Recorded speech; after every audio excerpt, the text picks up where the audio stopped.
Auzubillahiminasyaitonirrajim. Bismillahirrahmanirrahim. Nama saya Muhammad Fikri bin Azman, bernombor metrik I183032889, merupakan pelajar Tasawuf Islam Grup 5 di bawah kelolaan Ustaz Ahmad Farid Fadli bin Mustafa, ingin membahaskan tajuk solat mengikut SOP. Hal ini kerana seperti yang kita sedia maklum bahawa virus COVID-19 ini adalah merupakan virus dunia yang telah menyebabkan kematian beratus ribu nyawa, dan ia juga telah memberi kesan yang ketara dan mendalam terhadap sosioekonomi, sosio-budaya, sektor pelancongan, pendidikan dan sebagainya, serta hal dalam sesebuah negara itu sendiri. Hal ini kerana Allah Subhanahu Wa Taala telah menurunkan ujian berupa penyakit ini sama ada ingin menguji sama ada manusia itu benar-benar beriman, bersabar dengan ujian yang telah diturunkan oleh Allah Subhanahu Wa Taala ini ataupun tidak.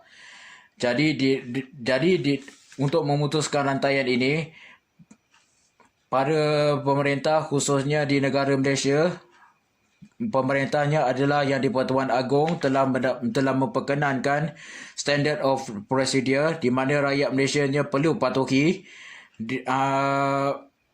standard of procedure ini, dan ia juga yang mana ianya telah digariskan oleh Menteri di Jabatan Perdana Menteri Hal Ehwal Agama, iaitu Senator Datuk Seri Dr. Zulkifli Muhammad Al-Bakri, kerana masyarakat di Malaysia terdiri daripada masyarakat berbilang agama dan masyarakat majmuk. Jadi hampir 80% daripadanya adalah yang beragama Islam.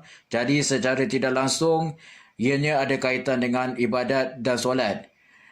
Jadi segala kemusykilan telah terjawab apabila Datuk Seri Dr. Zulkifli Al-Bakri ini telah menggariskan standard of procedure yang baru ini, kerana melihat bahawa rakyat Malaysia telah mula faham dan mengikuti SOP yang telah digariskan oleh pihak kerajaan sebelumnya, yang mana ramai kawasan yang telah diisytihar sebagai zon hijau, dan seterusnya membuktikan bahawa agama Islam merupakan agama yang alamiah sejagat dan syumuliah menyeluruh. Di samping ia juga merupakan sebuah agama Islam yang tidak membebankan umatnya itu sendiri, kerana ia merupakan agama yang memberi keringanan dari keadaan-keadaan tertentu seperti darurat yang telah melanda dunia pada ketika ini, khususnya virus COVID-19 ini. Jadi antara SOP yang telah dilaksanakan ini, ia telah digunakan pakai dalam melaksanakan solat Jumaat, solat berjemaah, solat tarawih, solat sunat Aidilfitri dan solat Aidil Adha, yang mana rakyat Malaysia ia juga perlu dipatuhi di masjid dan di surau. Jadi antara solat mengikut SOP ini adalah, pertama adalah melaksanakan penjarakan sosial di dalam dan di luar masjid. Jadi hal ini kerana bila kita melaksanakan berjemaah secara dekat-dekat, maka secara automatik segala virus COVID-19 itu akan tersebar, dan secara tidak langsung akan menyebabkan lebih mudarat daripada kebaikan. Yang kedua adalah jarak antara ahli jemaah adalah 1 meter dan wajib memakai penutup hidung dan mulut, face mask.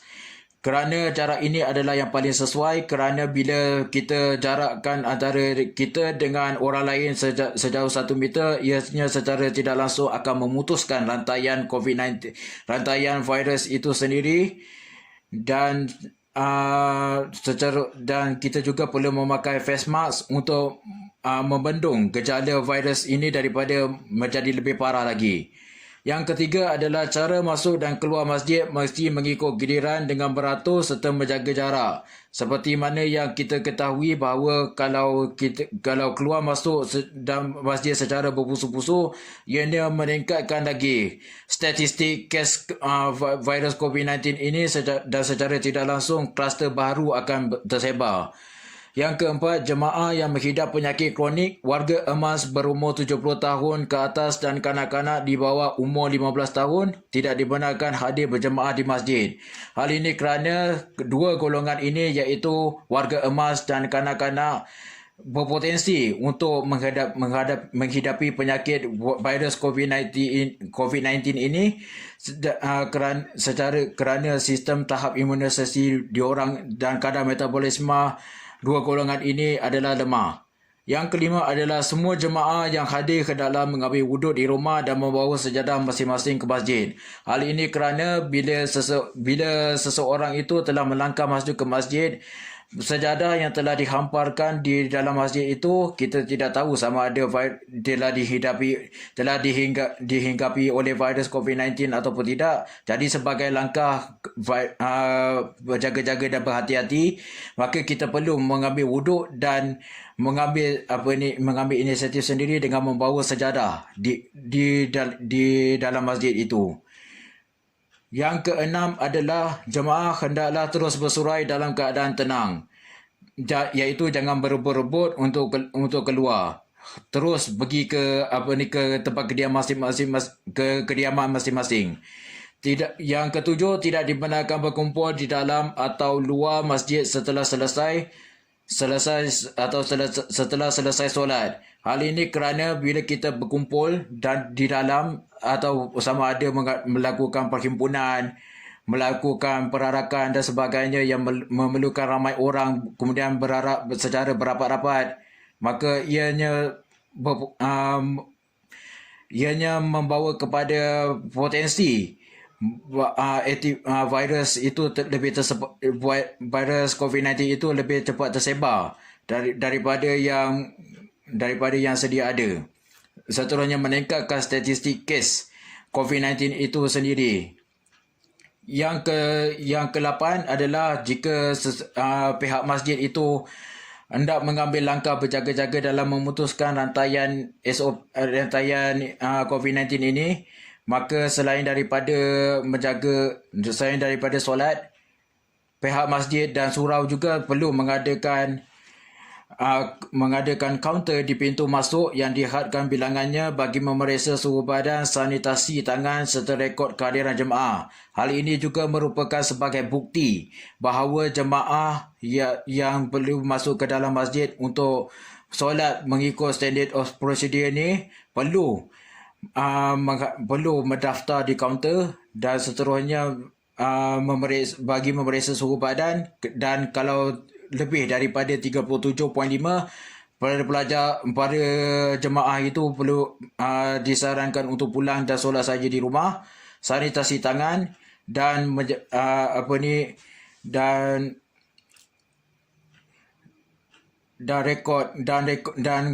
bukti rekod kehadiran itu akan diserahkan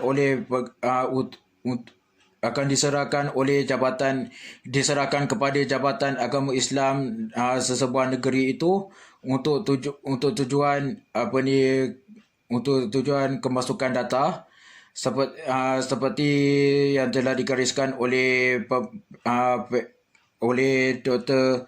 Zulkifli Al-Bakri yang mengatakan bahawa jumlah atau kapasiti di dalam sesebuah masjid itu tidak lebih daripada 40 orang.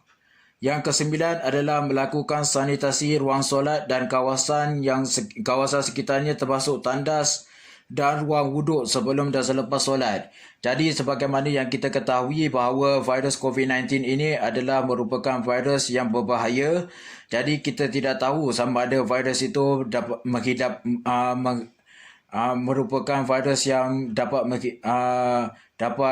menghinggap dari satu tempat ke tempat yang lain. Jadi sebagai langkah berjaga-jaga, pihak berwajib hendaklah memulakan langkah pendekatan yang drastik dengan melakukan sanitasi ruang solat dan kawasan sekitarnya. Dan kegunaan tandas juga perlu digunakan mengikut jumlah bilik tandas yang ada pada satu-satu masa. Contohnya lah bila para jemaah yang hendak melakukan sesi buang hajat setelah melakukan solat, jadi jadi penggunaan tandas tu perlu dihadkan sekurang-kurangnya seorang. Dengan cara seseorang perlu menjaga di luar pintu tandas dan perlu memastikan sama ada seorang saja yang dibenarkan untuk masuk ke tandas untuk mengelakkan daripada tercetusnya virus COVID-19 merebak sendiri. Tercetusnya perebakan virus COVID-19 itu sendiri. Jadi solat mengikut SOP ini amat berkesan dari untuk memutuskan rantaian COVID-19 ini, seterusnya mematikan virus itu sendiri dan ia juga adalah merupakan salah satu usaha dan tindakan yang lebih efisien dalam menangani pandemik virus COVID-19 itu sendiri. Dan jika solat mengikut dan sekiranya rakyat Malaysia yang melaksanakan ibadat solat ini mengikut SOP yang telah digariskan, insya-Allah maka segala virus yang telah ditakuti oleh semua orang sebelum ini telah berkemungkinan akan diangkat oleh Allah SWT, insya-Allah. Sekian, wabillahi taufiq wal hidayah. Wassalamualaikum warahmatullahi wabarakatuh.